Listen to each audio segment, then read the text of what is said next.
ಪ್ರೀತಿಯ ವಿದ್ಯಾರ್ಥಿಗಳೇ, ನನ್ನ ಹೆಸರು ರವಿಯಲ್ಲಿ, ದೈಹಿಕ ಶಿಕ್ಷಕರು, ಶ್ರೀ ತರಳಬಾಳ ಸಿದ್ದೇಶ್ವರ ಪ್ರೌಢಶಾಲೆ ತೋಲಹಳ್ಳಿ. ಇಲ್ಲಿ ನಾನು ಶಿಕ್ಷಕನಾಗಿ ಕೆಲಸವನ್ನು ನಿರ್ವಹಿಸುತ್ತೇನೆ. ಈಗ 8ನೇ ತರಗತಿಯ ವಿದ್ಯಾರ್ಥಿಗಳಿಗೆ ಪ್ರಥಮ ಚಿಕಿತ್ಸೆ ಈ ಪಾಠದ ಸವಿಸ್ತಾರವಾದ ಮಾಹಿತಿಯನ್ನು ಇವತ್ತಿನ ಮುಂದೆ ಹೇಳ್ತಾ ಇದ್ದೀನಿ. ದಿನಾಂಕ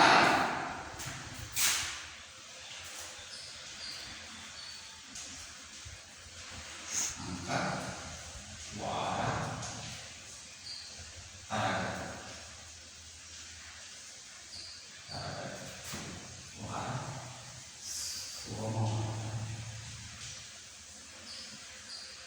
ತರಗತಿ 8 ಸ್ಟ್ಯಾಂಡರ್ಡ್.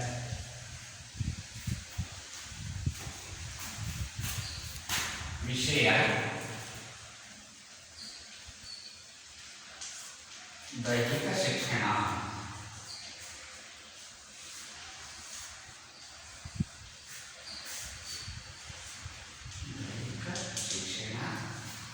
ಅಧ್ಯಾಯ 11. ಅಧ್ಯಾಯ 11 ಪ್ರಥಮ ಚಿಕಿತ್ಸೆ.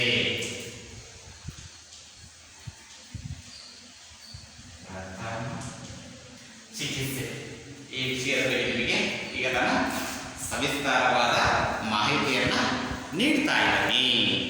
ಏನಪ್ಪ ಪ್ರಥಮ ಚಿಕಿತ್ಸೆ ಅಂದರೆ ನಾವು ನೋಡೋಣ. ಪ್ರಥಮ ಚಿಕಿತ್ಸೆ ಅಂದರೆ ಏನನ್ನೋದನ್ನ ಈ ತರಗತಿಯಲ್ಲಿ ನಿಮಗೆ ತಿಳಿಸ ಬಯಸ್ತಾ ಇದ್ದೀನಿ. ಏನಪ್ಪ ಪ್ರಥಮ ಚಿಕಿತ್ಸೆ? ಪ್ರಥಮ ಚಿಕಿತ್ಸೆಯನ್ನು ನೀವು 7th ಓದಬೇಕಾದ್ರೆ ಅದರ ಬಗ್ಗೆ ಮಾಹಿತಿಯನ್ನು ನೀವು ತಿಳ್ಕೊಂಡಿರ್ತೀರಾ. ಈಗ ಹೆಚ್ಚಿನ ಮಾಹಿತಿಯನ್ನ ಮುಂದುವರಿದ ಭಾಗವನ್ನು ನಿಮಗೆ ನಾನು ಈ ತರಗತಿಯಲ್ಲಿ ತಿಳಿಸ್ತಾ ಇದ್ದೀನಿ. ಏನಪ್ಪ ಪ್ರಥಮ ಚಿಕಿತ್ಸೆ? ಪ್ರಥಮ ಚಿಕಿತ್ಸೆ ಅಂದರೆ ಏನು? ದಿನಾಂಕ 23/11/2020. ಏನಪ್ಪ ಪ್ರಥಮ ಚಿಕಿತ್ಸೆ ನೋಡೋಣ. ವ್ಯಕ್ತಿಗೆ ಅಪಘಾತವಾದಾಗ ವೈದ್ಯರ ಬಳಿಗೆ ಹೋಗುವ ಮುನ್ನ ನೀಡುವ ತಾತ್ಕಾಲಿಕ ಚಿಕಿತ್ಸೆಯನ್ನ ನಾವೇನಂತ ಕರಿತಾವಪ್ಪ? ಪ್ರಥಮ ಚಿಕಿತ್ಸೆ ಅಂತ ಹೇಳಿ ಕರಿತೀವಿ. ಇನ್ನೊಂದ್ಸರಿ ಹೇಳ್ಬಿಡ್ತೀನಿ. ವೈದ್ಯರ ಬಳಿಗೆ ಹೋಗುವ ಮುನ್ನ ನೀಡುವ ತಾತ್ಕಾಲಿಕ ಚಿಕಿತ್ಸೆಯನ್ನ ನಾವೆಂತ ಕರಿತೀವಿ? ಪ್ರಥಮ ಚಿಕಿತ್ಸೆ ಅಂತ ಹೇಳಿ ಕರಿತೀವಿ. ಈ ಪಾಠದ ನಿಮಗೆ ಯಾಕೆ ಇಟ್ಟಿದಾರಪ್ಪ ಅಂತ ನೀವೇನಾದರೂ ಪ್ರಶ್ನೆ ಮಾಡಿಕೊಂಡ್ರೆ, ವಿದ್ಯಾರ್ಥಿಗಳೇನಪ್ಪ ಅಂತಂದ್ರೆ ಆಟ ಮತ್ತು ಪಾಠದಲ್ಲಿ ತೊಡಗಿರ್ತಾರೆ. ಆಟದಲ್ಲಿ ತೊಡಗಿರ್ತಕ್ಕಂಥ ಸಂದರ್ಭದಲ್ಲಿ ಮಕ್ಕಳು ಬೀಳುವುದು ಸಹಜ. ನಡೆಯುವನು ಬೀಳಲೇಬೇಕಾಗುತ್ತೆ ಅಲ್ವಾ? ಬಿದ್ದಂತ ತಕ್ಷಣದಲ್ಲಿ ರಕ್ತಸ್ರಾವ ಅಂತಕ್ಕಂಥದ್ದೇನಾದರೂ ಹೆಚ್ಚಾಗಿ ಹರಿತಾ ಇದ್ರೆ ಅದನ್ನು ಯಾವ ರೀತಿಯಾಗಿ ನಾವು ತಡೆಗಟ್ಟಬೇಕು. ಆಮೇಲೆ ಹಾವು ಕಚ್ಚಿದಾಗ ನಾವು ಯಾವ ರೀತಿ ಅವರಿಗೆ ಪ್ರಥಮ ಚಿಕಿತ್ಸೆಯನ್ನ ನೀಡಬೇಕು. ಆಮೇಲೆ ಬೀದಿ ನಾಯಿ ಇರುತ್ತೆ, ಹಾವು ಕಚ್ಚಿದಾಗ ನಾವು ಯಾವ ರೀತಿಯಾದ ಪ್ರಥಮ ಚಿಕಿತ್ಸೆಯನ್ನ ನಾವು ನೀಡಬೇಕು ಅನ್ನೋದನ್ನ ಸ್ವಲ್ಪ ನಾವು ಮನಗಂಡಿರಬೇಕು ಅಲ್ವಾ? ಹಾಗಾಗಿ ನಿಮಗೆ ಪ್ರಥಮ ಚಿಕಿತ್ಸೆ ಪಾಠವನ್ನು ನಿಮಗೆ ಈ ತರಗತಿಯಲ್ಲಿ ನೀಡಲಾಗಿದೆ. ದಿನಾಂಕ 23/11/2020 ವಾರ ಸೋಮವಾರ, ತರಗತಿ 8 ಸ್ಟ್ಯಾಂಡರ್ಡ್, ಅಧ್ಯಾಯ 11 ದೈಹಿಕ ಶಿಕ್ಷಣ. ಅದರಲ್ಲಿ ಪ್ರಥಮ ಚಿಕಿತ್ಸೆ. ಗೊತ್ತಾಯ್ತಾ ವಿದ್ಯಾರ್ಥಿಗಳೇ? ಪ್ರಥಮ ಚಿಕಿತ್ಸೆ ಅಂದ್ರೆ ಏನು? ಪ್ರಥಮ ಚಿಕಿತ್ಸೆಯಲ್ಲಿ ಕಲಿಕಾಂಶಗಳು ನೋಡೋಣ. ಕಲಿಕಾಂಶಗಳು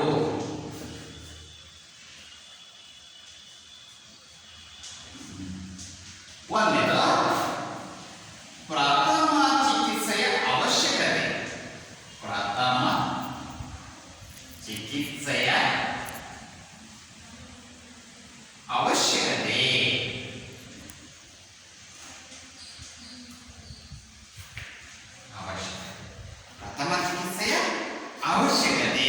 ನಂತರ ವಿವಿಧ ರೀತಿಯ ಪ್ರಥಮ ಚಿಕಿತ್ಸೆ ಮಾಡುವ ಕ್ರಮ. ವಿವಿಧ ರೀತಿಯ ಪ್ರಥಮ ಚಿಕಿತ್ಸೆ ಮಾಡುವ ಕ್ರಮ.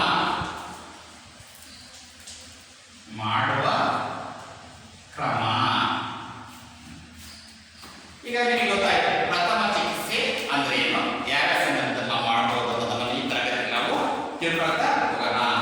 ಈ ಕಲಿಕಾಂಶಗಳಲ್ಲಿ ಪ್ರಥಮ ಚಿಕಿತ್ಸೆ ಇದರ ಅವಶ್ಯಕತೆ ವಿದ್ಯಾರ್ಥಿಗಳಿಗೆ ಇದೆಯಾ ಅನ್ನೋದನ್ನು ನೋಡೋಣ. ಈಗ ಎಲ್ಲೆಲ್ಲಿ ಆಗ್ಬೋದಪ್ಪ ಮಕ್ಕಳಿಗೆ ವಿದ್ಯಾರ್ಥಿಗಳಿಗೆ ಅಪಾಯ ನೋಡ್ತಾ ಹೋಗೋಣ. ಮನೆಯಲ್ಲಾಗಿರ್ಬೋದು, ಶಾಲೆಯಲ್ಲಾಗಿರ್ಬೋದು, ಅಥವಾ ಹೊರ ಪರಿಸರದಲ್ಲಿ ಅನೇಕ ವಿಧವಾದ ಅಪಘಾತಗಳು ಸಂಭವಿಸುತ್ತವೆ.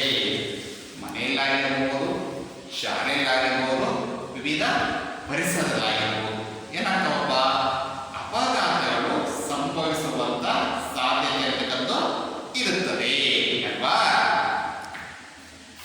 ಅಂತ ಸಂದರ್ಭದಲ್ಲಿ ಅಪಘಾತ ಒಳಗಾದವರಿಗೆ ಪ್ರಥಮ ಚಿಕಿತ್ಸೆ ಅಂತಕ್ಕಂಥ ಅವಶ್ಯಕವಾಗುತ್ತೆ. ಈಗ ಅವಶ್ಯಕತೆ ನಿಮಗೆ ಪ್ರಥಮ ಚಿಕಿತ್ಸೆ ಅವಶ್ಯಕವಾಗುತ್ತೆ.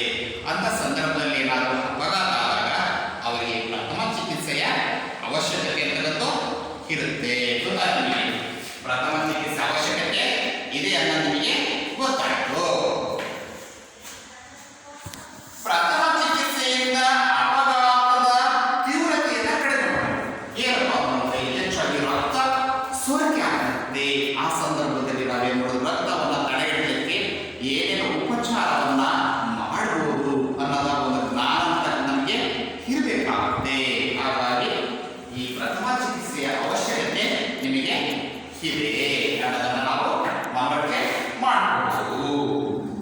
ಅಂತ ಸಂದರ್ಭಗಳಲ್ಲಿ ಪ್ರಥಮ ಚಿಕಿತ್ಸೆ ನೀಡುವ ಹಾಗೂ ಮುಂಜಾಗ್ರತಾ ಕ್ರಮವನ್ನು ನಾವು ತಗೋಬೇಕಾಗುತ್ತೆ. ಈಗ ಸಾಮಾನ್ಯವಾಗಿ ಏನಾಗಬೇಕು ಅಂತಂದ್ರೆ ಯಾರೋ ವಿದ್ಯಾರ್ಥಿಗೆ ಅಪಘಾತವಾಯಿತು. ಅಪಘಾತವಾದಾಗ ಆ ವ್ಯಕ್ತಿಯನ್ನು ನಾವು ಯಾವ ರೀತಿಯಾಗಿ ಉಪಚಾರವನ್ನ ಮಾಡಬಹುದು ಅನ್ನೋದನ್ನ ನಾವು ಮನಗಂಡಿರಬೇಕಾಗುತ್ತೆ ಅಲ್ವಾ. ವಿದ್ಯಾರ್ಥಿಗಳೇ ಸಾಮಾನ್ಯವಾಗಿ ಏನಪ್ಪಾ ಅಂತಂದ್ರೆ ಆಟದಲ್ಲಿ ತೊಡಗಿಕೊಂಡಾಗ ಏನಾಗುತ್ತೆ ಅಂತಂದ್ರೆ ಅಪಾಯ ಸಾಮಾನ್ಯ ಅಲ್ವಾ. ಹಾಗಾಗಿ ಏನಾಗುತ್ತೆ ಅಪಾಯ ಆದಾಗ ಆ ವ್ಯಕ್ತಿಗೆ ನಾವು ಯಾವ ರೀತಿ ಉಪಚಾರವನ್ನ ಮಾಡಬಹುದು ಅನ್ನೋದನ್ನ ನಾವು ಈ ತರಗತಿಯಲ್ಲಿ ತಿಳ್ಕೊಳ್ತಾ ಹೋಗೋಣ. ಸುಟ್ಟ ಗಾಯಗಳು. ಈಗ ಯಾವ ಸುಟ್ಟ ಗಾಯಗಳು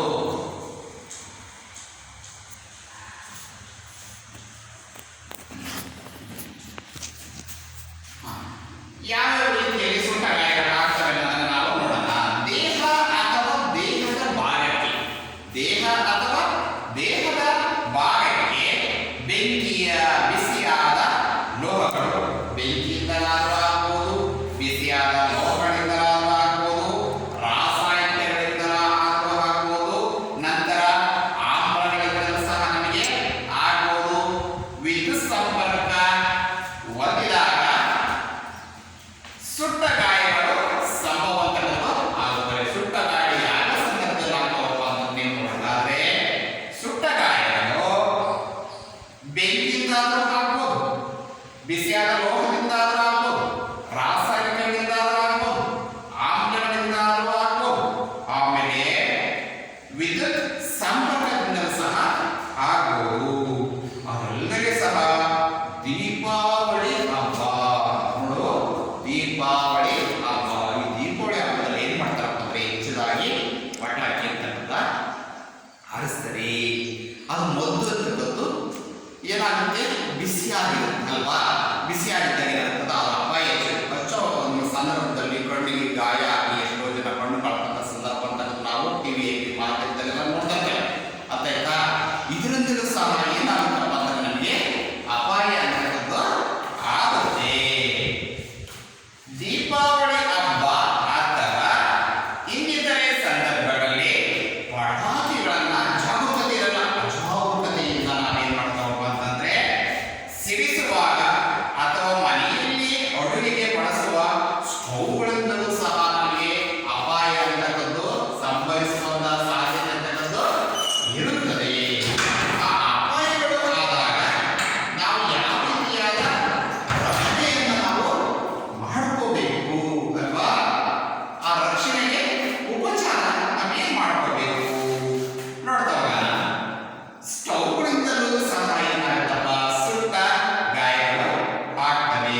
ತನ್ನ ಹೆಣ್ಣಾಗಿಗೆಯನ್ನು ಚಾಚಿದಾಗ ಆ ವ್ಯಕ್ತಿ ಏನಾಗ್ಬೋದಪ್ಪ, ಸಾಯುವಂಥ ಸಂದರ್ಭವೂ ಸಹ ಇರುತ್ತೆ. ನಾವೆಷ್ಟೊಂದು ನೋಡಿದ್ದೇವಲ್ವಾ, ಸ್ವತಂತ್ರ ವ್ಯಕ್ತಿಗಳು ಸಾಯುವ ಸಂದರ್ಭ ಅನೇಕ ಬಾರಿ ನಾವು ವೀಕ್ಷಣೆ ಮಾಡಿದ್ದೀವಿ. ಅದಕ್ಕೆ ನಾವು ಈ ಬೆಂಕಿ, ಈ ಬಿಸಿಯಿಂದ ನಾವೇನು ಮಾಡಬೇಕಪ್ಪ, ಆದಷ್ಟು ಜಾಗರೂಕರಾಗಿರಬೇಕು ಅಲ್ವಾ. ನಾವು ಎಷ್ಟು ಜಾಗರೂಕರಾಗಿರ್ತಾವ ಅಷ್ಟು ನಮಗೆ ಒಳ್ಳೆಯದು. ಈ ಅಜಾಗರೂಕತೆ ನೀವು ತೋರಿಸಿರಪ್ಪ ಅಂತಂದ್ರೆ ಅಪಾಯ ಅನ್ನೋದು ಖಂಡಿತ ಅಲ್ವಾ. ಅದರಿಂದ ನಾವು ಜಾಗರೂಕತೆಯಿಂದ ಅದನ್ನ ಅಡಕೆಯನ್ನು ನಾವು ಹಾಕಬೇಕಾಗುತ್ತೆ. ಹಾಗಾದ್ರೆ ಉಪಚಾರ ಏನಪ್ಪ, ಈ ಸುಟ್ಟ ಗಾಯಗಳಲ್ಲಿ ಸರಳ ಅಂತ ನಾವು ನೋಡಿದ್ವಲ್ವಾ. ಇದಕ್ಕೆ ಉಪಚಾರ ನಾವು ಏನು ಕೊಡ್ಬೋದು ಆ ವ್ಯಕ್ತಿಗೆ ನೋಡೋಣ. ಉಪಚಾರ ಏನೇನು ಆ ವ್ಯಕ್ತಿಗೆ ನಾವು ಉಪಚಾರವನ್ನ ನೀಡಬಹುದು ಅನ್ನೋದನ್ನು ನಾವು ಈಗ ನೋಡ್ಕೊಳ್ತಾ ಹೋಗೋಣ. ಉಪಚಾರ ಕ್ರಮಗಳು. ಸುಟ್ಟ ಭಾಗವನ್ನು ಕಾಳಜಿಯಿಂದ ಉಪಚರಿಸಬೇಕು. ಎಲ್ಲಪ್ಪ, ಬಟ್ಟೆಗೆ ಬೆಂಕಿ ಬಿದ್ದಾಗ ಗಾಬರಿಯಿಂದ ವ್ಯಕ್ತಿ ಓಡಾಡ್ತಾನೆ, ಅವನು ಓಡಾಡಬಾರ್ದು. ವ್ಯಕ್ತಿಯನ್ನ ಏನ್ ಮಾಡ್ಬೇಕಪ್ಪ ಅಂದ್ರೆ ನೆಲದ ಮೇಲೆ ಅಂಗಾತ ಮಾಡಿಸ್ಬೇಕು. ಹೀಗೆ ಅಂಗಾತ ಮಾಡಿಸಿ ಅತ್ಯಂತ ಒಂದು ದಪ್ಪನೆಯ ರಗ್ಗನ್ನ ಅಥವಾ ಬೆಡ್ಶೀಟ್ ಅನ್ನ ಅವನಿಗೆ ಸುತ್ತಿ ಅತ್ಯಂತ ನಾವು ಏನ್ ಮಾಡ್ಬೇಕಪ್ಪ, ಓಡಾಡಿಸ್ಬೇಕು. ಅವಾಗ ಬೆಂಕಿ ನಂದು ಹೋಗುತ್ತೆ. ಈ ರೀತಿಯಾಗಿ ನಾವು ಆ ವ್ಯಕ್ತಿಯನ್ನು ಉಪಚಾರ ಕ್ರಮವನ್ನು ನಾವು ಮಾಡಬಹುದು. ಸರಿಯದಲ್ಲಿ ಇರುವವರು ವ್ಯಕ್ತಿಯನ್ನ ದಪ್ಪನೆಯ ಬಟ್ಟೆ ಅಥವಾ ಕಂಬಳಿಯಿಂದ ಸುತ್ತಿ ಆ ವ್ಯಕ್ತಿಯಿಂದ ಆ ಕಡೆಗೆ ಒಂದ್ಸರಿ, ಈ ಕಡೆಗೆ ಒಂದ್ಸರಿ, ಈ ಕಡೆಗೆ ಒಂದ್ಸರಿ, ಆ ಕಡೆಗೆ ಒಂದ್ಸರಿ ಏನ್ ಮಾಡಬೇಕು ಅನ್ನ ಉರುಳಾಡಿಸ್ಬೇಕು. ಗುಂಡಿಯನ್ನ ಯಾವ ರೀತಿ ನಾವು ತಿರುತ್ತಾವೋ ಆ ರೀತಿಯ ವ್ಯಕ್ತಿಯನ್ನ ಉರುಳಾಡಿಸ್ಬೇಕು. ಉರುಳಾಡಿಸಿ ಏನಾಗುತ್ತೆ, ಬೆಂಕಿ ಅಂತಕ್ಕದ್ದು ನಂದಿ ಹೋಗುತ್ತೆ.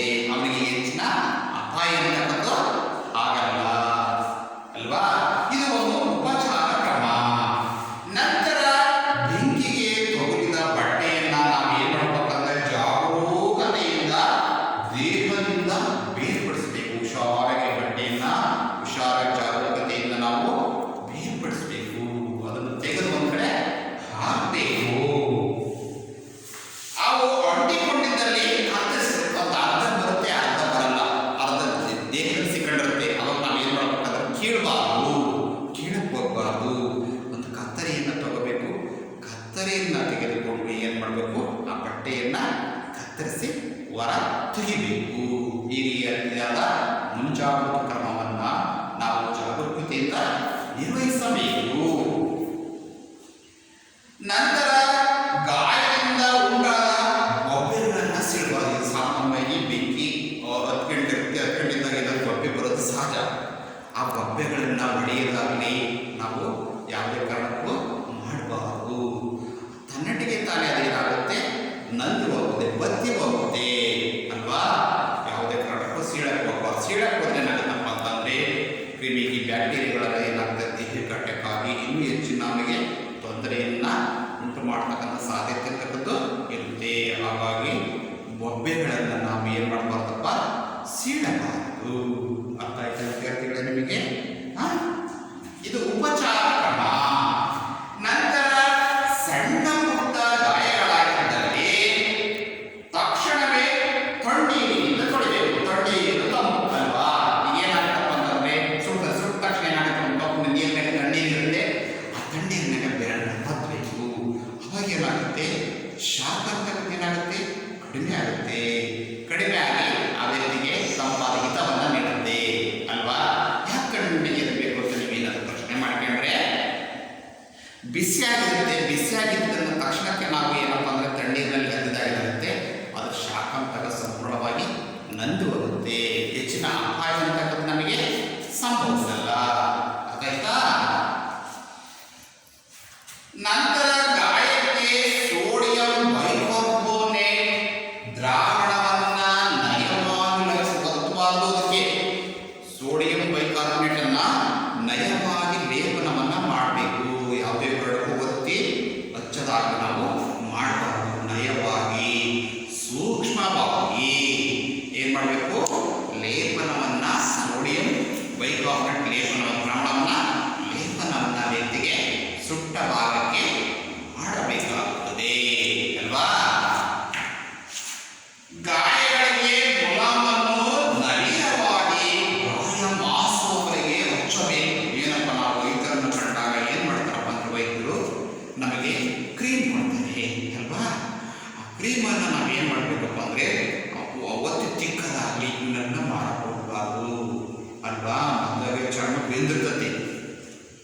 ನೀನು ಇನ್ನಷ್ಟು ತಿಕ್ಕಕ್ಕೆ ಹೋದೆಪ್ಪ ಅಂದರೆ ಏನಾಗುತ್ತಪ್ಪ ಅಂತಂದರೆ ಇನ್ನಷ್ಟು ನೋವು ಹೆಚ್ಚಾಗುತ್ತೆ ಅಲ್ವಾ. ಹಾಗಾಗಿ ನವೀರಾಗಿ ಅದಕ್ಕೆ ತಾಕತ್ತಿರುವ ಸೂಕ್ಷ್ಮವಾಗಿ ಏನು ಮಾಡಬೇಕಪ್ಪ ಅಂದರೆ ಮುಲಾಮನ್ನ ಯಾವ್ಯಾವ ಭಾಗದಲ್ಲಿ ನಿಮಗೆ ಬೇಕಿದ್ದಲ್ಲಿ ಬಿಸಿ ಆಗಿದೆಯೋ ಆ ಭಾಗಕ್ಕೆ ಏನು ಮಾಡಬೇಕು, ನವೀನವಾಗಿ ನಯವಾಗಿ ನಾವೇನು ಮಾಡಬೇಕು, ಮುಲಾಮನ್ನ ಹಚ್ಚಬೇಕಾಗುತ್ತೆ. ಅರ್ಥ ಆಯ್ತಾ ವಿದ್ಯಾರ್ಥಿಗಳ ನಿಮಗೆ? ಅಪಘಾತಕ್ಕೆ ಒಳಗಾದ ವ್ಯಕ್ತಿಯು ನಿಶ್ಶಕ್ತನಾಗಿರ್ತಾನೆ. ಅವನೇನಪ್ಪ ಅಂತಂದ್ರೆ ಶಕ್ತಿ ಇರಲ್ಲ, ಶಕ್ತಿನೇ ಕಳ್ಕೊಂಡಿರ್ತಾನೆ, ನಿಶ್ಶಕ್ತತೆ ಭಯಗೊಂಡಿರ್ತಾನೆ ಅಲ್ವಾ. ಅವಾಗ ನಾವು ಏನ್ ಮಾಡ್ಬೇಕಪ್ಪ ಅಂದ್ರೆ ಬಿಸಿ ಪಾನಕವನ್ನ ವ್ಯಕ್ತಿಗೆ ನಾವು ನೀಡಬೇಕಾಗುತ್ತೆ ಅಲ್ವಾ. ಮತ್ತೆ ನಿಶ್ಶಕ್ತಾಗಿ ಭಯಭೀತಿಗೊಂಡಿರ್ತಾನೆ ವ್ಯಕ್ತಿ. ಆವಾಗ ನಾವೇನ್ ಮಾಡ್ಬೇಕಂದ್ರೆ ಬಿಸಿ ಪಾನಕವನ್ನ ಆ ವ್ಯಕ್ತಿಗೆ ನೀಡಬೇಕಾಗುತ್ತೆ. ನೀಡಿದಾಗ ಏನಾಗುತ್ತೆ, ಅವನಿಗೆ ಸ್ವಲ್ಪ ತ್ರಾಣ ಬರುತ್ತೆ, ಶಕ್ತಿ ಬರುತ್ತೆ. ಈ ರೀತಿಯ ಉಪಚಾರ ಕ್ರಮವನ್ನು ನಾವು ಏನು ಮಾಡಬೇಕಪ್ಪ ಅಂದರೆ ತೆಗೆದುಕೊಳ್ಳಬೇಕಾಗುತ್ತೆ. ಈಗ ಸುಟ್ಟ ಗಾಯಗಳಿಂದ ಏನೇನು ಆಗ್ತವೆ, ಅದಕ್ಕೆ ಉಪಚಾರ ಕ್ರಮಗಳು ಏನೇನು ಅನ್ನೋದನ್ನು ನೀವು ಈ ತರಗತಿಯಲ್ಲ ತಿಳ್ಕೊಂಡಿದ್ದೀರಿ ಅಲ್ವಾ. ಈಗ ಮುಂದಿನ ಭಾಗಕ್ಕೆ ಹೋಗೋಣ ಅಲ್ವಾ. ಈ ಸುಟ್ಟ ಗಾಯಗಳಿಂದ ದೇಹದ ಅನೇಕ ಭಾಗಗಳು ಏನಾಗ್ತವಪ್ಪ ಅಂತಂದ್ರೆ, ಅಂಗಾಂಗಗಳು ಏನಾಗ್ತವಪ್ಪ ಅಂದ್ರೆ ನ್ಯೂನತೆಯನ್ನ ಹೊಂದವೆ. ಆ ನ್ಯೂನತೆಯನ್ನ ಹೊಂದಿದ್ದಕ್ಕೆ ನಾವು ಏನ್ ಮಾಡ್ಬೇಕಪ್ಪ ಅಂತಂದ್ರೆ, ನಾವು ಪ್ರಥಮ ಚಿಕಿತ್ಸೆ ನೀಡ್ತಕ್ಕಂಥ ವ್ಯಕ್ತಿ ನೆನ್ಪಿಡ್ಕೋಬೇಕಿದ್ದ ವಿಷಯನ ಏನಪ್ಪ, ಇನ್ನು ಪೂರ್ಣ ವೈದ್ಯನಲ್ಲ. ಏನಪ್ಪ ಸ್ವಲ್ಪ ವಿಷಯ ತಿಳ್ಕೊಂಡಿರ್ತಾನೆ ವ್ಯಕ್ತಿ, ಆ ಸಮಯಕ್ಕೆ ಏನ್ ಮಾಡ್ಬೋದು ಅಂತಂದ್ರೆ ಅಚಾನಕ್ಕಾಗಿ ಬೆಂಕಿ ಎತ್ಬಿಡ್ತಾನೆ. ಅವಾಗ ವೈದ್ಯರ ತಕ್ಷಣ ಕರ್ಕೊಂಡು ಹೋಗ್ತಾರಲ್ಲ, ಅವಾಗ ಆದಷ್ಟು ಅದು ಕಡಿಮೆ ಮಾಡ್ಬೇಕಲ್ಲ. ಅವಾಗ ಏನ್ ಮಾಡ್ತಾನಪ್ಪ ಅಂದ್ರೆ ಒಂದು ದಪ್ಪನೆ ಬಟ್ಟೆ ತಗೊಂಡು ಏನ್ ಮಾಡ್ತಾರೆ, ವ್ಯಕ್ತಿಗಳ ಸುತ್ತಿ ಓಡಾಡಿಸಿ ಹೀಗೆ ಮಾಡ್ತಾರೆ. ಇಂಥ ಒಂದು ಏನಪ್ಪ ಅಂದ್ರೆ ಮುನ್ನೆಚ್ಚರಿಕೆ ಕ್ರಮ ಅಷ್ಟೇ ಅದು. ನಂತರ ನಾವು ಏನ್ ಮಾಡ್ಬೇಕಪ್ಪ, ವ್ಯಕ್ತಿಯನ್ನ ವೈದ್ಯರ ಬಳಿಗೆ ಕರ್ಕೊಂಡು ಹೋಗ್ಬೇಕು. ಅದೊಂದು ನೆನ್ಪಿಟ್ಕೊಳ್ರಿ, ಪ್ರಥಮ ಚಿಕಿತ್ಸೆ ನೀಡ್ತಕ್ಕಂಥ ವ್ಯಕ್ತಿ ವೈದ್ಯನಲ್ಲ. ಅವ್ರನ್ನ ಏನ್ ಮಾಡ್ಬೇಕಪ್ಪ ಅಂದ್ರೆ ನಾವು ಕ್ಷಣಕ್ಕೆ ಅವನಿಗೆ ಬಿಸಿ ಪಾನಕ ಇದೆಲ್ಲ ಕೊಟ್ಟು ಆ ನಂತರ ಅವನನ್ನ ಬೇಗ ಬಿಸಿ ಪಾನಕವನ್ನ ಆ ವ್ಯಕ್ತಿಗೆ ನೀಡಿ ಕೂಡಲೇ ನಾವು ಏನ್ ಮಾಡ್ಬೇಕಪ್ಪ, ವ್ಯಕ್ತಿಯನ್ನ ವೈದ್ಯರ ಬಳಿಗೆ ಕರ್ಕೊಂಡು ಹೋಗ್ಬೇಕಾಗುತ್ತೆ. ವೈದ್ಯರ ಬಳಿಗೆ ಕರೆದುಕೊಂಡು ಹೋದಾಗ ಏನ್ ಮಾಡ್ತಾರಪ್ಪ ಅಂತಂದ್ರೆ ಅವರು ವಿವಿಧ ರೀತಿಯ ಚಿಕಿತ್ಸೆಯನ್ನ ಆ ವ್ಯಕ್ತಿಗೆ ನೀಡಿ ನಂತರ ಏನ್ ಮಾಡ್ತಾರೆ, ನಿಮ್ಮನ್ನ ದೊಡ್ಡ ಪ್ರಮಾಣದಲ್ಲಾಗಿದ್ರೆ ಅಲ್ಲೇ ಇಟ್ಕೊಂಡು ಹೆಚ್ಚಿನ ಚಿಕಿತ್ಸೆಯನ್ನು ನಿಮಗೆ ನೀಡ್ತಾರೆ. ಸಣ್ಣ ಪುಟ್ಟ ಗಾಯಗಳಾದ್ರೆ ಏನ್ ಮಾಡ್ತಾರಪ್ಪ ಅಂದ್ರೆ ಮುಲಾಮು ಅದು ಇದು ಕೊಟ್ಟಿರ್ತಾರೆ ನಿಮಗೆ. ಆವಾಗ ಮನೆಗೆ ಬಂದ ತಕ್ಷಣ ಏನ್ ಮಾಡ್ಬೇಕಪ್ಪ ಅಂತಂದ್ರೆ ಆ ಮುಲಾಮನ್ನ ನವೀರಾಗಿ ನಯವಾಗಿ ಏನ್ ಮಾಡ್ಬೇಕಪ್ಪ ಅಂದ್ರೆ ಮೈಗೆ ಯತ್ನ ಮಾಡಬೇಕಾಗುತ್ತೆ. ಇಷ್ಟೆಲ್ಲ ಕ್ರಮಗಳನ್ನು ನಾವು ತೆಗೆದುಕೊಳ್ಳಬೇಕಾಗುತ್ತೆ. ನಮ್ದು ನೆನ್ಪಿಡ್ಕೋಬೇಕು, ಪ್ರಥಮ ಚಿಕಿತ್ಸೆ ನೀಡ್ತಕ್ಕಂಥ ವ್ಯಕ್ತಿ ವೈದ್ಯ ಅಲ್ಲ ಅಲ್ವಾ. ಕೂಡಲೇ ನಾವು ಆಸ್ಪತ್ರೆಗೆ ಸಾಗಿಸಿ ಏನೇನು ಉಪಚಾರ ಮಾಡಬೇಕಾ ಆ ಉಪಚಾರ ಕ್ರಮವನ್ನೆಲ್ಲ ನಾವು ಮಾಡಬೇಕಾಗುತ್ತೆ. ಈಗ ಇಲ್ಲಿಗೆ ನಿಮಗೆ ಈ ತರಗತಿಯನ್ನು ನಾನು ಮುಗಿಸ್ತಾ ಇದ್ದೀನಿ.